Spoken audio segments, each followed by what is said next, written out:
Assalamualaikum warahmatullahi wabarakatuh. Hai Sobat Belajar, bagaimana kabar kalian? Semoga selalu dalam keadaan prima dan semoga jauh dari ancaman virus atau penyakit apapun ya. Sebelumnya, perkenalkan, nama saya Hima Datus Sada. Saya dari D4 Kebidanan, Program Sarjana Terapan Fakultas Ilmu Kesehatan Universitas Aisyah Yogyakarta. Bagaimana? Sudah siapkah kalian untuk belajar hari ini? Oke, kali ini kita akan belajar mengenai soal Fitnet beserta pembahasannya dengan tema KB-AKDR atau IUD. Apa sih AKDR atau IUD itu? Jadi, AKDR atau IUD itu adalah salah satu kontrasepsi modern yang telah dirancang sedemikian rupa. Diletakkan dalam kafum uteri sebagai usaha kontrasepsi, menghalangi fertilisasi dan menyulitkan telur berimplementasi dalam uterus. Baiklah, mari kita mulai pembahasan soal Fitnet berikut ini. Dimulai dari pertanyaan yang pertama. Seorang perempuan umur 27 tahun, akseptor KB-AKDR, datang ke PMB dengan keluhan 2 bulan yang lalu, tidak haid. Hasil anamnesis nyeri perut bagian bawah disertai perut terasa membesar.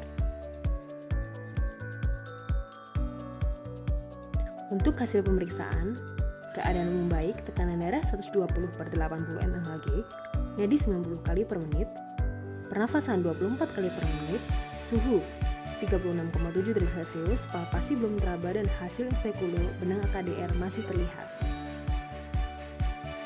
Pertanyaannya, apakah tindakan awal yang paling tepat dilakukan pada kasus tersebut? Pilihan jawabannya A. Memberikan konseling, B. Mencabut benang AKDR, C. Melakukan tes kehamilan, D. Memberikan terapi hormonal, dan E. Merujuk ke dokter kandungan. Oke, merujuk dari kasus sebelumnya yang sudah kita baca, keluhannya adalah tidak haid ya. Nah, untuk AKDR sendiri, keluhan yang sering terjadi itu adalah keputihan ataupun bercak darah. Dan IUD tidak pernah memiliki keluhan tidak haid. Maka tindakan yang utama yang tepat adalah kita harus melakukan tes kehamilan terlebih dahulu. Mengapa demikian?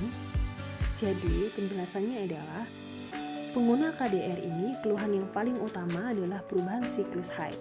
Nah, artinya kemungkinan haidnya itu akan menjadi lebih lama dan keluar bercak darah maupun keputihan. Tidak ada riwayat atau keluhan dari AKDR itu sendiri tidak haid. Itu poin utama. Kemudian, misalnya akseptor KB-AKDR atau IUD ini mengeluh tidak haid, maka kecurigaan utama kemungkinan adanya kehamilan. Mengapa demikian? Ditambah dari kasus yang tadi adalah adanya nyeri perut bagian bawah. Nah, ini biasanya adalah tanda-tanda tidak pasti dari kehamilan.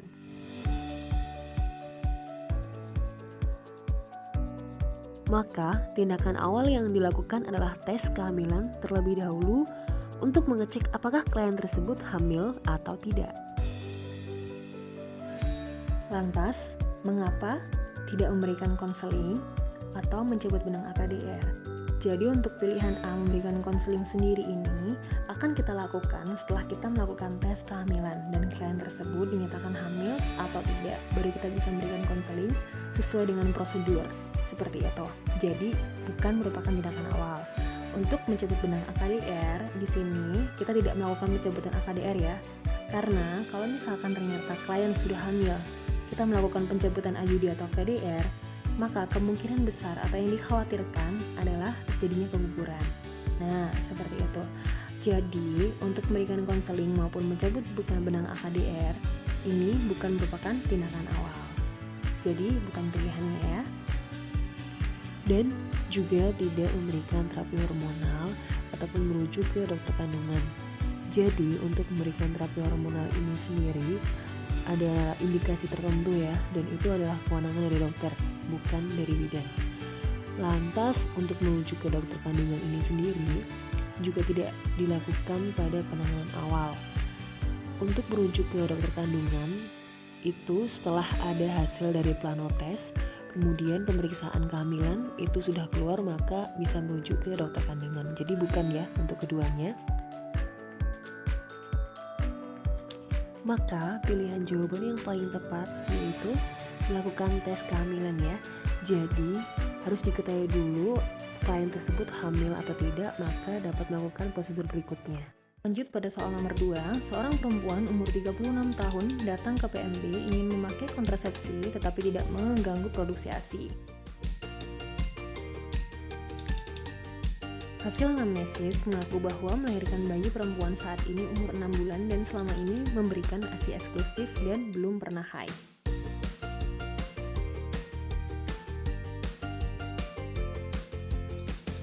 Berdasarkan hasil pemeriksaan, keadaan umum ibu baik, tekanan darah 150/100 mmHg, nadi 90 kali per menit, pernafasan 24 kali per menit, suhu 36,7 derajat Celcius, dan PPT negatif.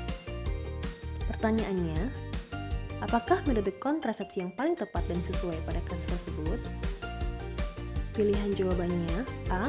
MAL atau metode aminorelaktasi, B. AKBK, C. AKDR, D. Minipil, dan E. Suntik 3 bulan. Kita mulai bahas satu persatu. Untuk MAL atau metode aminorelaktasi, ini tidak ya, karena bayi ini sudah berusia 6 bulan pada kasus tersebut. Artinya, MAL ini sudah diberikan pada saat pemberian ASI eksklusif. Oke, di sini jadi MAL atau metode aminorelaktasi adalah saat seorang ibu nifas ataupun ibu postpartum itu memberikan ASI eksklusif.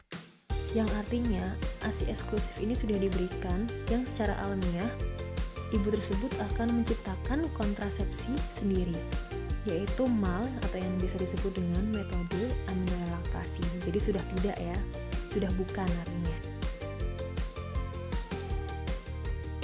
Sedangkan untuk pilihan yang lain tadi ada AKBK atau alat kontrasepsi bawah kulit atau implan, kemudian ada AKDR atau alat kontrasepsi dalam rahim atau IUD, dan minipil. Nah, seperti itu. Nah, di sini kembali saya ingatkan lagi bahwa ada 2 kategori dalam memberikan pil kontrasepsi kepada ibu menyusui.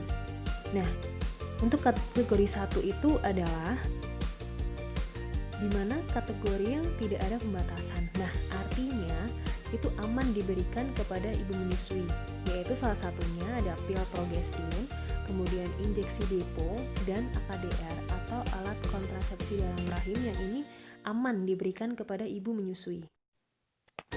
Oke, untuk yang tidak dianjurkan untuk ibu menyusui itu ada pil kombinasi, kemudian ada suntik kombinasi, dan implan atau HKBK. Ya, itu memang tidak dianjurkan pada ibu menyusui atau ibu nifas karena memang mengganggu produksi ASI. Tadi sudah dibahas ya untuk MAL atau metode aminorelaktasi, itu tidak ya karena sudah melewati 6 bulan. Kemudian selanjutnya itu ada AKBK atau implan pun juga tidak, AKDR juga masih aman, minipil juga tidak. Nah, dari sini tadi masih AKDR yang aman. Oke, untuk pilihan yang terakhir. Pilihan terakhir adalah suntik 3 bulan. Nah, suntik 3 bulan ini sebenarnya bisa ya pada ibu menyusui. Tetapi mengingat dari kasus tadi adalah tekanan darahnya 150/100 mmHg yang artinya ibu ada darah tinggi. Jadi, untuk suntik 3 bulan ini tidak dianjurkan pada ibu tersebut karena ibu menderita hipertensi ya, untuk mengingat dari tensinya tadi. Maka metode yang paling tepat yaitu adalah AKDR atau alat kontrasepsi dalam rahim. Jadi karena apa? Tidak mengganggu produksi ASI juga, dia juga tidak hormonal dan mengingat tadi untuk ibunya sendiri tensinya 150/100, jadi yang paling aman dari semua pilihan adalah AKDR yang dapat disarankan atau metode yang paling tepat. Nah, seperti itu. Oke, lanjut pada pertanyaan nomor 3. Kita baca kasusnya. Seorang perempuan umur 27 tahun, P2A0, datang ke PMB dengan keluhan utama mengalami perdarahan di luar siklus haid. Nah, sejak 3 bulan yang lalu. Hasil anamnesis akseptor KB AKDR sejak 1 tahun yang lalu. Pada pemeriksaan didapatkan keadaan umum ibu baik, tekanan darah 120/70 mmHg, pernafasan 20 kali per menit, suhu 36,5 derajat Celcius, nadi 88 kali per menit, dan HB-nya 11,5 gram per dl. Untuk pertanyaannya, diagnosis apakah yang paling sesuai dengan kasus di atas? Untuk pilihan jawabannya A. Spotting, B. Menorrhagia, C. Metrorrhagia, D. Oligomenorrhea, dan E. Menometrorrhagia. Untuk pembahasannya, merujuk pada kasus tersebut yaitu terdapat perdarahan di luar siklus. Ya, jadi perdarahan di luar siklus itu sejak 3 bulan yang lalu. Jadi, memang ada perdarahan yang dimana di luar siklus sejak 3 bulan yang lalu, bukan dalam bentuk flek. Maka jawaban yang tepat adalah metrorrhagia. Mengapa demikian? Mari kita bahas satu persatu. Jadi untuk pembahasannya, mengapa sih bukan spotting? Jadi, spotting ini adalah dimana sifatnya itu seperti flek. Dia bukan perdarahan, dan sedangkan metrorrhagia itu bentuknya dalam perdarahan, meskipun keduanya sama-sama di luar siklus haid. Nah, lantas mengapa bukan menometrorrhagia? Nah, menometrorrhagia itu adalah perdarahan di luar siklus haid, kemudian terus menerus saat haid pun juga ia akan keluar, kemudian setelah haid dia akan keluar lagi. Nah, seperti itu terus. Nah, jadi pada kasusnya itu mengalami perdarahan di luar siklus aja. Tidak ada statement yang terus-menerus, jadi bukan pilihan kedua ini ya. Dan untuk pilihannya, mengapa juga bukan menorrhagia atau oligomenorrhea? Jadi, untuk menorrhagia atau oligomenorrhea ini adalah perdarahan, tapi dia saat haid, bukan di luar siklus haid.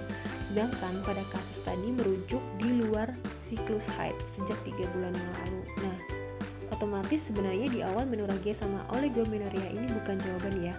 Untuk pengertiannya sendiri, menorrhagia itu merupakan jumlah darah yang keluar saat haid yang berlebihan atau haid yang berlangsung dalam waktu 7 hari. Sedangkan oligomenorrhea itu haid yang terus-menerus lebih dari 35 hari dan jumlah darahnya tetap sama. Otomatis bukan pula jawabannya ya. Maka diagnosis yang paling tepat adalah metrorrhagia, yang artinya perdarahan yang tidak teratur di luar siklus haid atau yang tidak berhubungan ya. Lanjut pada pertanyaan nomor 4. Di sini untuk kasusnya yaitu seorang perempuan umur 27, P2AA0 datang ke PMB dengan keluhan utama haid tidak berhenti sejak 3 bulan yang lalu. Untuk kali ini haid tidak berhenti ya. Hasil anamnesisnya, ibu adalah akseptor KB-KDR, hasil pemeriksaan tekanan darah 100/70 mmHg, pernafasan 20 kali per menit, suhu 36,5 derajat Celcius, nadi 88 kali per menit, konjungtiva pucat, Hb 9 gram per dl. Pertanyaannya, tindakan apakah yang paling tepat pada kasus di atas? Pilihan jawabannya A. Memberikan kontrasepsi darurat, B. Memberikan asam folat selama 7 hari, C. Memberikan tablet Fe 2 kali 1 sehari selama 7 hari, D. Memberikan paracetamol 3 kali 1 sehari selama 7 hari, dan E. Melepas HKDR atau IUD dan menyarankan mengganti kontrasepsi lain. Baiklah, rujuk pada jawaban tadi, mengapa memberikan kontrasepsi darurat? Ini tidak ya, karena klien tersebut itu sudah haid terus-menerus, kemudian juga sudah menggunakan alat kontrasepsi HKDR, jadi untuk kontrasepsi darurat ini bukanlah tindakan awal atau tindakan yang tepat. Untuk pemberian asam folat pun juga bukan. Untuk tablet Fe sebenarnya sudah tepat diberikan karena konjungtivanya pucat, kemudian Hb-nya juga 9 gram per dl, itu juga termasuk rendah. Namun ini bukan tindakan yang tepat atau tindakan utama yang awal, itu bukan ya. Tetap diberikan tapi bukan tindakan awal yang tepat. Memberikan paracetamol pun juga bukan. Jadi untuk keempatnya bukan jawaban yang tepat. Nah, untuk melepas HKDR atau IUD dan menyarankan mengganti kontrasepsi lain, ini merupakan pilihan. Nah, untuk merujuk dari kasus tadi, ini kan kasusnya sudah menometrorrhagia ya. Ya, ini kasusnya sudah menometrorrhagia. Jadi, memang ada perdarahan terus-menerus, kemudian saat perdarahan pun saat menstruasi juga, kemudian setelah selesai haid pun juga klien sudah masih mengeluarkan darah, otomatis klien tersebut sudah metrorrhagia. Maka jawaban yang tepat adalah melepas IUD atau menyarankan mengganti kontrasepsi lain, karena dikhawatirkan untuk efek samping dari IUD itu kan keluar darah terus menerus. Nah, misalkan klien tetap menggunakan AKDR atau IUD, otomatis hal tersebut akan terjadi lagi. Jadi memang harus disarankan mengganti kontrasepsi yang lain yang cocok. Seperti itu. Jawaban yang tepat adalah mengganti. Oke, lanjut pada pertanyaan yang terakhir. Untuk kasusnya yaitu seorang perempuan umur 28 tahun datang ke rumah sakit untuk mengikuti program KB. Hasil anamnesis mengaku sudah mempunyai anak umur 5 tahun.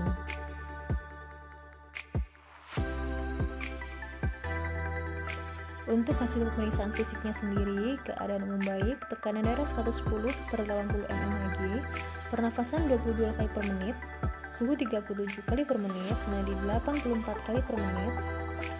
Untuk PPT-nya negatif dan pasien tersebut memiliki riwayat tumor payudara.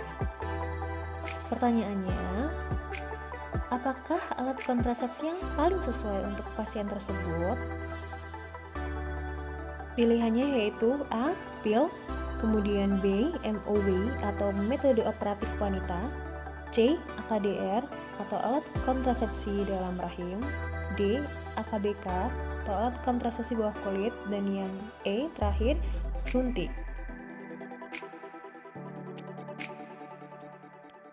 Oke, mengingat ya, tadi kasusnya sudah dikatakan bahwa pasien dengan riwayat tumor payudara yang pastinya tidak dianjurkan untuk menggunakan alat kontrasepsi jenis hormonal. Nah, karena dia memiliki riwayat tumor payudara. Maka, untuk pilihan pil sendiri ini tidak ya, karena memang dia itu mengandung hormonal. Untuk MOW atau metode operatif wanita, ini juga bisa sebenarnya. Namun karena umurnya ini masih 28 ya untuk usianya, tentu tidak disarankan untuk dilakukan MOW karena usianya sangat muda. Jadi memang tidak disarankan untuk keduanya, pil maupun MOW, itu bukan pilihan ya. Sedangkan untuk pemilihan AKDR atau alat kontrasepsi dalam rahim ini masih bisa, masih aman karena memang alat kontrasepsi dalam rahim ini tidak mengandung hormonal. Dan untuk pilihan AKBK atau alat kontrasepsi bawah kulit atau yang biasa disebut dengan implan, ini juga otomatis tidak ya, karena dia pun juga mengandung hormonal. Nah, untuk suntik sendiri, dia juga hormonal. Jadi otomatis tidak juga karena memang dari riwayat tumor payudara. Untuk pilihan keduanya pun juga bukan jawabannya. Jadi, mengingat klien tersebut memiliki riwayat tumor payudara, maka alat kontrasepsi yang tepat adalah AKDR atau IUD yang tidak mengandung hormonal. Baiklah teman-teman, itulah tadi kelima soal fitnet beserta pembahasannya yang dapat saya sampaikan. Semoga dapat memberikan manfaat untuk kita semua. Sekian, terima kasih dan sampai jumpa kembali.